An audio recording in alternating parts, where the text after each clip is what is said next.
მერაბ დვალიშვილი პიოტრიანთან მსაჯების გადაწყვეტილებით დამარცხდა. დვალიშვილი UFC-ს რეკორდის დამყარებას აპირებდა, რაც ერთ წელში 4 საჩემპიონო ბრძოლაში გამარჯვებას გულისხმობს. თუმცა მთელი წლის განმავლობაში მიღებულმა დატვირთვამ ქართველი ჩემპიონის ფიზიკურ კონდიციებზე იმოქმედა. იანთან რემატჩი მსურს განაცხადა დვალიშვილმა ბრძოლის დასრულების შემდეგ. ქართველი მანქანის ჩხუბი ქამრის დასაბრუნებლად სავარაუდოდ მომავალ წელს გაიმართება. თელავის მუნიციპალიტეტის ერთ-ერთ სოფელში 3 არასრულწლოვანი გოგონა თანატოლს ფიზიკურად გაუსწორდა. არსებული ინფორმაციით 12-13 წლის მოზარდებმა მეზობელ სოფელში მდებარე სკოლის მოსწავლეს მანამდე არსებული კონფლიქტის გამო ბოდიშის მოხდა მოსთხოვეს უარის მიღების შემდეგ ისცემეს.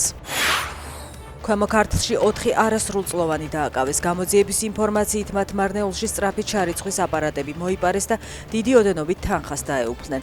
არასრულწლოვნები მალევე ტაქსით გადაადგილებისას დააკავეს, თან აღმოაჩნდათ მოპარული ფულიც.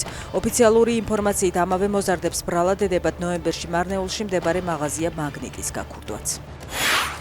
რუსთავი-თბილისის ავტომაგისტრალზე მომხდარი ავტოსაგზაოს შემთხვევის შედეგად 1 ადამიანი დაშავდა. ეგრეთ წოდებული გაჩიანის ხიდთან მერსედესი გზის სავალი ნაწილიდან გადავიდა, სანიაღვრე თხრილში გადავარდა და ამობრუნდა. დაშავებული კლინიკაში გადაიყვანეს.